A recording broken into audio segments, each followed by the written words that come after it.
फायनान्सवर mobile घेताय मग आधी ही बातमी ऐका.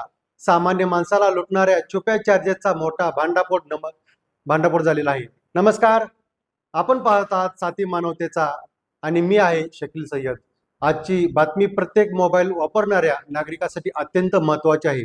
कारण आजकाल अनेक लोक मोबाईल घेतात, फायनान्सचा पर्याय निवडतात.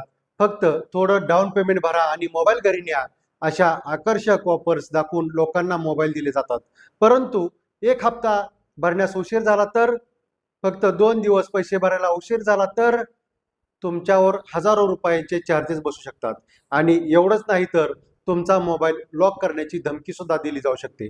फलटणमध्ये घडलेला एक धक्कादायक प्रकार आता समोर आला आहे. फलटण शहरातील एका नागरिकाने फायनान्सवर मोबाईल खरेदी केला होता. दर महिन्याला मोबाईलचा हप्ता भरायचा होता. त्या मोबाईलचा हप्ता 2 तारखेला होता. मात्र काही वैयक्तिक कारणामुळे त्या व्यक्तीकडून फक्त 2 दिवस हप्ता भरण्यास उशीर झाला आणि इथून सुरू झाला आर्थिक धक्क्यांचा खेळ. त्या नागरिकाला एचडीबी फायनान्स फलटण यांच्या मार्फत तब्बल 649 रुपयांचा चार्ज लावण्यात आला. सामान्य माणूस एवढा चार्ज पाहून आधीच हादरलेला असताना फक्त 3 दिवसांनी पुन्हा त्याच व्यक्तीला 649 रुपयांचा आणखीन एक चार्ज बसला. इतक्यावर थांबले नाही, त्यासोबत कोटक महिंद्रा बँकेचे 590 रुपये वेगळे चार्ज लावण्यात आले.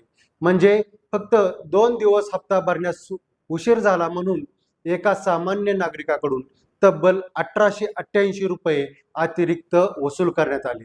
धक्कादायक बाब म्हणजे त्या व्यक्तीला फायनान्स कंपनीकडून सांगण्यात आले की जर अजून 1 दिवस हप्ता भरला नाही तर तुमचा मोबाईल लॉक केला जाऊ शकतो.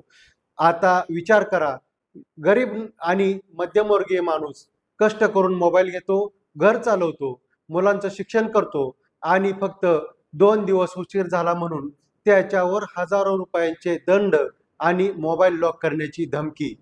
हा नेमका व्यवसाय आहे की आर्थिक दबाव? आज बाजारात अनेक फायनान्स कंपन्या मोठमोठ्या जाहिराती करत आहेत. 0 डाऊन पेमेंट, इंटरेस्ट अप्रुव्हल, 5 मिनिटात मोबाईल तुमच्या हातात.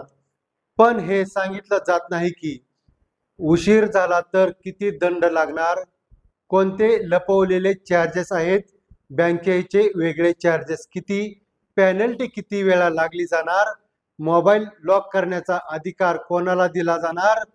सामान्य माणूस फक्त मोबाईल घेताना EMI बघतो, पण करारातील छोट्या अक्षरात लिहिलेले नियम त्याला समजत नाहीत आणि याचाच फायदा काही फायनान्स कंपन्या घेत असल्याचा आरोप आता नागरिकांकडून होत आहे. नागरिकांनी काय काळजी घ्यावी? कोणताही मोबाईल फायनान्सवर घेण्याआधी संपूर्ण नियम नीट वाचा. लेट फी किती आहे हे आधी तपासा. बँकेचे वेगळे चार्जेस आहेत का हे तपासा. ऑटो डेबिट सुरू करण्यापूर्वी खात्यात पैसे ठेवा. फायनान्स कराराचा फोटो किंवा कॉपी स्वतःजवळ ठेवा. कोणतीही धमकी मिळाल्यावर ग्राहक मंच किंवा पोलिसांकडे तक्रार करा. मोबाईल देताना कंपन्या खूप गोड बोलतात, पण हप्ता थकल्यावर सामान्य माणसाच्या खिशावर घाव घालतात. आज फलटणमध्ये उघड झालेला हा प्रकार उद्या कोणाच्याही बाबतीत घडू शकतो. म्हणून फायनान्सवर मोबाईल घेण्याआधी 10 वेळा विचार करा. EMIच्या जाळ्यात अडकताना सावध राहा आणि अशा छुप्या चार्जेस विरोधात आवाज उठवा. या संपूर्ण प्रकरणाबाबत आपलं मत काय? फक्त 2 दिवस उशीर झाला म्हणून 1888 रुपये चार्जेस लावणं योग्य आहे का? आपलं मत कमेंटमध्ये नक्की कमेंट करून सांगा. व्हिडिओ आवडला तर लाईक, शेअर आणि सबस्क्राईब करा आणि साथी मानवतेचा YouTube चॅनलला पुन्हा एकदा सबस्क्राईब करायला विसरू नका. नमस्कार, मी शकील सय्यद. धन्यवाद.